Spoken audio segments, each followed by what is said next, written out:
जय हिंद दोस्तों, army crown में फिर से आपका हार्दिक स्वागत है। फ्रेंड्स, आज का जो ये सेशन है बहुत ही ज्यादा लाजवाब लेके आया हूँ। जिन बच्चों का सपना आर्मी है, आर्मी की वर्दी पाना है, तो इस सेशन को एक बार जरूर देखिए और हमें कमेंट बॉक्स में जरूर बताइए आपके इतने में कितने क्वेश्चन सही हुए हैं। और जो बच्चे हमारा वीडियो पहली बार देख रहे हैं, हमारे चैनल को जल्दी से सब्सक्राइब कर लें, जिससे हमारा कोई वीडियो होगा तो आपको नोटिफिकेशन मिल जाएगा। चलते हैं पहले क्वेश्चन की तरफ। क्वेश्चन है स्क्रीन पर, विश्व में मक्का मंडी के नाम से कौन सा नगर जाना जाता है। हर एक क्वेश्चन मैं ऐसा लेके आया हूं जो आपको एग्जाम हॉल में तो आने ही आने हैं। विश्व में मक्का मंडी के नाम से कौन सा नगर जाना जाता है, तो इसका फ्रेंड सही जवाब है सेंट लुइस। बी आपका राइट आंसर सही जवाब जाएगा। विश्व में मक्का मंडी के नाम से सेंट लुइस को जाना जाता है। गेहूं की मंडी के नाम से आपको जाना जाता है विनिपेग। गेहूं की मंडी के नाम से जाना जाता है विनिपेग। और विश्व में मक्का मंडी के नाम से जाना जाता है सेंट लुइस। बी आपका राइट आंसर सही जवाब हो जाएगा। बढ़ते हैं अगले क्वेश्चन की तरफ। अगला क्वेश्चन है, निम्न में से किस सिटी को एम्पायर सिटी के नाम से जाना जाता है। निम्न में से किस सिटी को एम्पायर सिटी के नाम से जाना जाता है, इसका सही जवाब है बी न्यूयॉर्क। न्यूयॉर्क को एम्पायर सिटी के नाम से जाना जाता है। बी आपका राइट आंसर सही जवाब हो जाएगा। बढ़ते हैं अगले क्वेश्चन की तरफ। अगला क्वेश्चन है, गगनचुंबी इमारतों का नगर कहलाता है। गगनचुंबी इमारतों का नगर कहलाता है, फ्रेंड्स का सही जवाब है न्यूयॉर्क। सी आपका राइट आंसर सही जवाब हो जाएगा। न्यूयॉर्क को गगनचुंबी इमारतों के नाम से जाना जाता है। सी आपका राइट आंसर सही जवाब है। बढ़ते हैं नेक्स्ट क्वेश्चन की तरफ। नेक्स्ट क्वेश्चन है, भारत का उत्तर से दक्षिण तक लंबाई है। बहुत ही ज्यादा इंपॉर्टेंट क्वेश्चन है फ्रेंड्स, क्योंकि अधिकांश पेपर में यह क्वेश्चन आया हुआ है कि भारत का उत्तर से दक्षिण तक की लंबाई कितनी है। तो फ्रेंड्स का सही जवाब हो जाएगा, उत्तर से दक्षिण तक की लंबाई है 3214 किलोमीटर। बी आपका राइट आंसर सही जवाब हो जाएगा। भारत का उत्तर से दक्षिण तक की लंबाई 3214 किलोमीटर है। अब पूर्व से पश्चिम की बात करें तो पूर्व से पश्चिम तक भारत की लंबाई है 2933 किलोमीटर। 2933 किलोमीटर भारत की पूर्व से पश्चिम तक की लंबाई है। और उत्तर से दक्षिण तक की लंबाई 3214 किलोमीटर है, जो कि बी आपका राइट आंसर सही जवाब होगा। फ्रेंड्स, अगर वर्दी पानी है तो इस क्वेश्चन को, इस सेशन को देखिए। आप कितने क्वेश्चन आपके सही हो रहे हैं हमें कमेंट बॉक्स में जरूर बताइएगा। बढ़ते हैं नेक्स्ट क्वेश्चन की तरफ। नेक्स्ट क्वेश्चन है, भारत का क्षेत्रफल विश्व के कुल भौगोलिक क्षेत्रफल का कितना प्रतिशत है। भारत का क्षेत्रफल विश्व के भौगोलिक क्षेत्रफल का 2.4% है, 2.4% है। बी आपका राइट आंसर सही जवाब हो जाएगा। भारत का क्षेत्रफल विश्व के कुल क्षेत्रफल का 2.4% है। कम जरूर है, और 2.4% भारत का कुल क्षेत्रफल है, लेकिन यह जनसंख्या के मामले में सबसे पहले है, सबसे ऊपर है। बी आपका राइट आंसर सही जवाब होगा। बढ़ते हैं अगले क्वेश्चन की तरफ। अगला क्वेश्चन है, भारत और श्रीलंका को अलग करने वाली जल संधि का नाम। भारत और श्रीलंका को अलग करने वाली जल संधि का नाम है, इसका सही जवाब हो जाएगा पाक जल संधि। ए आपका राइट आंसर सही जवाब हो जाएगा। पाक जल संधि भारत और श्रीलंका को अलग करती है। ए आपका राइट आंसर सही जवाब होगा। 8 डिग्री चैनल की बात करें तो 8 डिग्री चैनल भारत को मालदीव से अलग करती है। 8 डिग्री चैनल भारत को मालदीव से अलग करती है। और 10 डिग्री चैनल की बात करें तो 10 डिग्री चैनल अंडमान को निकोबार से पृथक करती है। अंडमान को निकोबार से पृथक करती है 10 डिग्री चैनल। तो फ्रेंड, भारत और श्रीलंका को अलग करने वाली जल संधि का नाम पाक जल संधि। ए आपका राइट आंसर सही जवाब है। बढ़ते हैं नेक्स्ट क्वेश्चन की तरफ। नेक्स्ट क्वेश्चन है, भारत के किस राज्य की समुद्री तट रेखा सबसे छोटी है, समुद्री तट सबसे छोटी है। तो फ्रेंड्स का सही जवाब हो जाएगा गोवा। सी आपका राइट आंसर सही जवाब जाएगा। गोवा राज्य की समुद्री तट रेखा सबसे छोटी है कितनी, इसके बारे में जानकारी लेते हैं। तो फिर इसकी गोवा की तट रेखा की लंबाई है 113.03 किलोमीटर। भारत के गोवा राज्य की समुद्री तट की लंबाई सबसे छोटी है, 113.03 किलोमीटर है। और सबसे बड़ी की बात करें फ्रेंड तो गुजरात राज्य की तट रेखा सबसे लंबी है। कितनी है फ्रेंड, 1214.7 किलोमीटर है। 1214.7 किलोमीटर गुजरात राज्य की तटरेखा की लंबाई है, जो कि सबसे बड़ी है। और सबसे छोटी गोवा की है। बढ़ते हैं नेक्स्ट क्वेश्चन की तरफ। नेक्स्ट क्वेश्चन है भारत की सबसे लंबी तटरेखा किस देश के साथ है? तो फ्रेंड्स का सही जवाब हो जाएगा भारत की सबसे लंबी तटरेखा बांग्लादेश के साथ है। डी आपका राइट आंसर सही जवाब हो जाएगा। भारत की सबसे लंबी तटरेखा बांग्लादेश के साथ लगती है। डी आपका राइट आंसर सही जवाब है। फ्रेंड्स हमारा व्हाट्सएप ग्रुप नंबर है 8799191206। आप इस नंबर पर कॉल भी कर सकते हैं। व्हाट्सएप ग्रुप नंबर पर जुड़िए, आपको पीडीएफ के साथ साथ आंसर भी उपलब्ध मिलेगा, या नीचे हमारे डिस्क्रिप्शन में टेलीग्राम का लिंक दिया हुआ है, आपको वहां से भी पूरा पीडीएफ प्राप्त हो जाएगा। बढ़ते हैं नेक्स्ट क्वेश्चन की तरफ। नेक्स्ट क्वेश्चन है भारत का एकमात्र शीत मरुस्थल कौन सा है? लद्दाख है। ये आपका राइट आंसर सही जवाब हो जाएगा। लद्दाख भारत का एकमात्र शीत मरुस्थल क्षेत्र है। ये आपका राइट आंसर है। बढ़ते हैं नेक्स्ट क्वेश्चन की तरफ। नेक्स्ट क्वेश्चन है किस भारतीय राज्य की सीमा सर्वाधिक राज्यों की सीमा को स्पर्श करता है? किस भारतीय राज्य की सीमा सर्वाधिक राज्यों की सीमा को स्पर्श करता है? इसका सही जवाब हो जाएगा फ्रेंड्स बी आपका उत्तर प्रदेश। उत्तर प्रदेश राज्य की सीमा जो है तो भारत के सर्वाधिक राज्यों की सीमा को स्पर्श करता है। कितने राज्यों की सीमा को स्पर्श करता है? 9 राज्यों की। उत्तर प्रदेश की सीमा 9 राज्यों की स्पर्श करता है। कौन कौन से राज्य हैं वो भी देख लेते हैं। तो पहला है बिहार, बिहार, झारखंड, छत्तीसगढ़, मध्य प्रदेश, हरियाणा, राजस्थान, हिमाचल प्रदेश, उत्तराखंड और एक केंद्र शासित प्रदेश है दिल्ली। तो फ्रेंड भारत के उत्तर प्रदेश राज्य की सीमा जो है तो सर्वाधिक राज्यों की सीमा को स्पर्श करती है।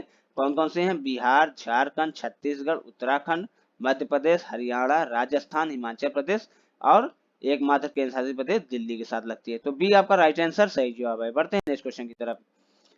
नेक्स्ट क्वेश्चन है कोरोमंडल समुद्री तट किस राज्य में स्थित है? कोरोमंडल समुद्री तट स्थित है, इसका सही जवाब हो जाएगा तमिलनाडु। सी आपका राइट आंसर सही जवाब हो जाएगा। कोरोमंडल समुद्री तट तमिलनाडु में राज्य में स्थित है। सी आपका राइट आंसर है। बढ़ते हैं नेक्स्ट क्वेश्चन की तरफ। नेक्स्ट क्वेश्चन है भारत का सबसे ऊंची पर्वत चोटी कौन सी है?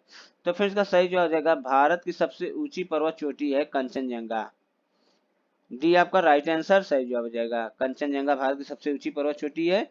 इसकी लंबाई की बात करें तो ऊंचाई की बात करें तो 8,586 मीटर इसकी ऊंचाई है। 8,586 मीटर इसकी ऊंचाई है और कंचनजंगा सिक्किम में है। डी आपका राइट आंसर सही जवाब होगा। बढ़ते हैं नेक्स्ट क्वेश्चन की तरफ। नेक्स्ट क्वेश्चन है अरावली पर्वत का सर्वोच्च शिखर क्या कहलाता है? तो अरावली का सर्वोच्च पर्वत शिखर कहलाता है फ्रेंड्स का सही जवाब हो जाएगा गुरु शिखर। अरावली पर्वत का सर्वोच्च शिखर गुरु शिखर कहलाता है। ये आपका राइट आंसर सही जवाब हो जाएगा। बढ़ते हैं नेक्स्ट क्वेश्चन की तरफ। नेक्स्ट क्वेश्चन है गिरनार पहाड़ी किस राज्य में है? तो फ्रेंड्स का सही जवाब हो जाएगा गिरनार पहाड़ी स्थित है गुजरात राज्य में। बी आपका राइट आंसर सही जवाब हो जाएगा। गिरनार पहाड़ी गुजरात राज्य में स्थित है। बी आपका राइट आंसर है। बढ़ते हैं नेक्स्ट क्वेश्चन की तरफ। नेक्स्ट क्वेश्चन है नाथुला दर्रा किस राज्य में स्थित है? तो फ्रेंड नाथुला और जयलेपरा दर्रा स्थित है सिक्किम में। डी आपका राइट आंसर सही जवाब हो जाएगा। नाथुला जयलेपला दर्रा सिक्किम में स्थित है। डी आपका राइट आंसर सही जवाब है। बढ़ते हैं नेक्स्ट क्वेश्चन की तरफ। नेक्स्ट क्वेश्चन है जम्मू से श्रीनगर का मार्ग किस दर्रे से होकर गुजरता है? तो फ्रेंड जम्मू से श्रीनगर जाने का मार्ग गुजरता है बनिहाल दर्रे से। सी आपका राइट आंसर सही जवाब हो जाएगा। जम्मू से श्रीनगर का मार्ग बनिहाल दर्रे से होकर गुजरता है। सी आपका राइट आंसर सही जवाब हो जाएगा। बढ़ते हैं नेक्स्ट क्वेश्चन की तरफ। नेक्स्ट क्वेश्चन है जोजिला दर्रा किस राज्य में स्थित है? इंपॉर्टेंट क्वेश्चन है, बहुत ही ज्यादा महत्वपूर्ण क्वेश्चन है। जोजिला दर्रा किस राज्य में स्थित है? जोजिला दर्रा स्थित है आपका जम्मू कश्मीर में। बी आपका राइट आंसर सही जवाब हो जाएगा। जोजिला दर्रा जम्मू कश्मीर राज्य में स्थित है। बी आपका राइट आंसर है। फ्रेंड्स हमारा व्हाट्सएप ग्रुप नंबर है 8799191206। आप इस नंबर पर कॉल करके या व्हाट्सएप ग्रुप नंबर पर जुड़िए, आप हमसे संपर्क कर सकते हैं। जो भी आर्मी की जानकारी लेनी होगी आपको पूरा प्राप्त कराया जाएगा। बढ़ते हैं नेक्स्ट क्वेश्चन की तरफ। नेक्स्ट क्वेश्चन है कौन सी एक विनाशक नदी के नाम से जानी जाती है? विनाशक नदी के नाम से जानी जाती है कोसी नदी। बी आपका राइट आंसर सही जवाब हो जाएगा। कोसी नदी को विनाशक नदी के नाम से जाना जाता है क्योंकि यह काफी ज्यादा जो है तो क्षति पहुंचाती है। बी आपका राइट आंसर सही जवाब है। बढ़ते हैं नेक्स्ट क्वेश्चन की तरफ। नेक्स्ट क्वेश्चन है निम्न में से कौन सा नदी बंगाल का शोक कहलाती है? बहुत ही ज्यादा इंपॉर्टेंट क्वेश्चन है फ्रेंड्स, क्योंकि ये हर एक पुलिस के पेपर में आया हुआ है, आर्मी के पेपर में आया हुआ है, रेलवे ग्रुप डी में ये क्वेश्चन आया हुआ है। निम्न में से कौन सा नदी बंगाल का शोक कहलाती है? दामोदर नदी। सी आपका राइट आंसर सही जवाब हो जाएगा। दामोदर नदी को बंगाल का शोक के नाम से जाना जाता है। बढ़ते हैं अगले क्वेश्चन की तरफ। अगला क्वेश्चन है भारत की लौड़ी नदी के नाम से कौन सी जानी जाती है? तो फ्रेंड्स का सही जवाब हो जाएगा भारत की लौड़ी नदी के नाम से जानी जाती है लूनी नदी। ये आपका राइट आंसर सही जवाब हो जाएगा। लूनी नदी सर्वाधिक लौड़ी नदी के नाम से जानी जाती है। ये आपका राइट आंसर है। बढ़ते हैं अगले क्वेश्चन की तरफ। अगला क्वेश्चन है उड़ीसा का शोक किस नदी को कहा जाता है? यह भी इंपॉर्टेंट क्वेश्चन है, बहुत ही ज्यादा इंपॉर्टेंट क्वेश्चन है ये। उड़ीसा का शोक किस नदी को कहा जाता है? तो ये इसका सही जवाब हो जाएगा उड़ीसा का शोक कहा जाता है महानदी को। ये आपका राइट आंसर सही जवाब हो जाएगा। महानदी को उड़ीसा का शोक के नाम से जाना जाता है। बढ़ते हैं नेक्स्ट क्वेश्चन की तरफ। नेक्स्ट क्वेश्चन है अकबर के युवा अवस्था में उसका संरक्षक था। तो फ्रेंड्स अकबर के युवा अवस्था में उसका संरक्षक था, सही जवाब जाएगा इसका बैरम खां। डी आपका राइट आंसर सही जवाब जाएगा। अकबर के युवा अवस्था में उसका संरक्षक बैरम खां था। डी आपका राइट आंसर है। बढ़ते हैं नेक्स्ट क्वेश्चन की तरफ। नेक्स्ट क्वेश्चन है a nation in the making नाम पुस्तक किसने लिखी थी? A nation in the making नाम पुस्तक लिखी थी सुरेंद्र नाथ बनर्जी ने। सी आपका राइट आंसर सही जवाब हो जाएगा। सुरेंद्र नाथ बनर्जी ने a nation in the making नाम से एक पुस्तक लिखी थी, जो कि सी आपका राइट आंसर है। बढ़ते हैं अगले क्वेश्चन की तरफ। अगला क्वेश्चन है संविधान सभा के स्थायी अध्यक्ष कौन थे?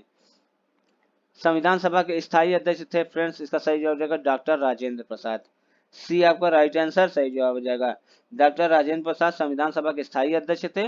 और अस्थायी अध्यक्ष थे इसके संविधान सभा के अस्थायी अध्यक्ष सचिदानंद सिन्हा थे। सचिदानंद सिन्हा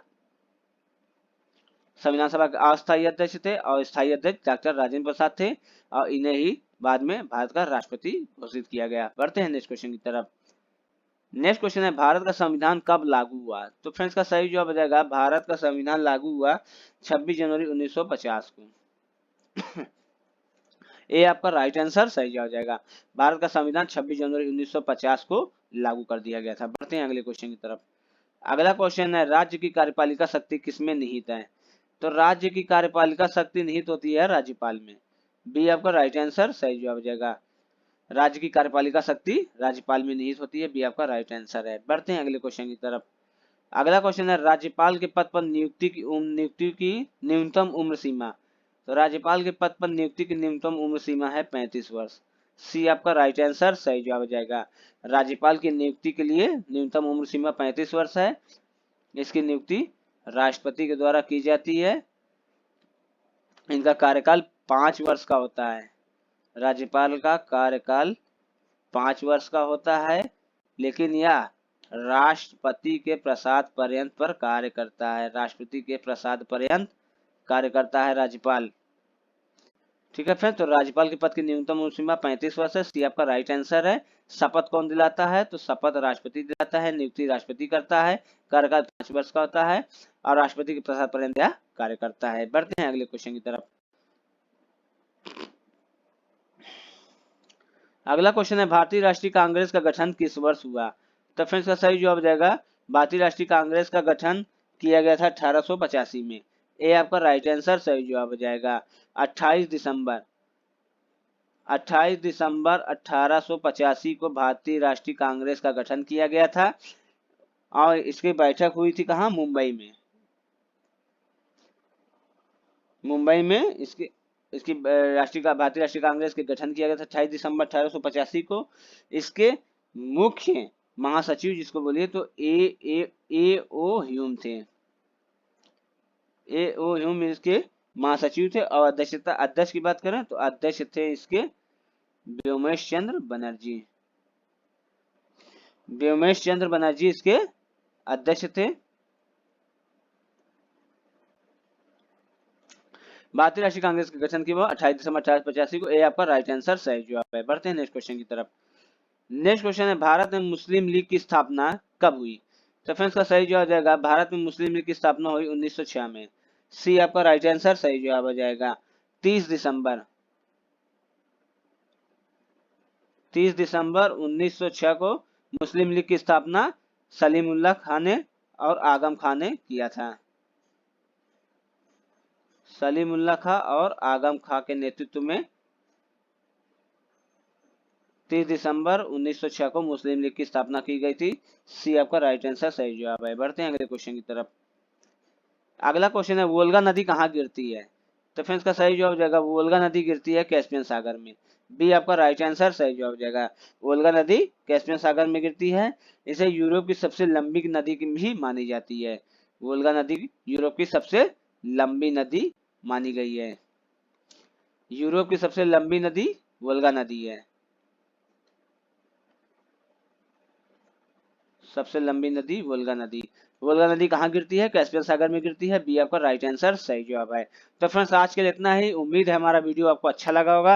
हमारा अच्छा लगा वीडियो तो आप चैनल को सब्सक्राइब करिए, लाइक करिए, अपने दोस्तों में शेयर करिए और बेल आइकन को दबाना जरूर भूलिएगा नहीं। और फ्रेंड्स हमारा व्हाट्सएप ग्रुप नंबर भी है जो कि हमने ऊपर भी बताया है, 8799191206। आप इस नंबर पर कॉल भी कर सकते हैं। संपूर्ण तरीके से आर्मी की जानकारी आपको दी जाएगी। और हमारा व्हाट्सएप ग्रुप नंबर भी यही है। आप हमारे व्हाट्सएप ग्रुप नंबर या नीचे डिस्क्रिप्शन में टेलीग्राम का लिंक दिया हुआ है, वहां से जुड़िए। आपको आंसर के साथ साथ इसका पूरा पीडीएफ भी प्राप्त किया जाएगा, दिया जाएगा। तो फ्रेंड्स आज के लिए इतना ही। गुड नाइट, शुभ रात्रि, जय हिंद, जय भारत।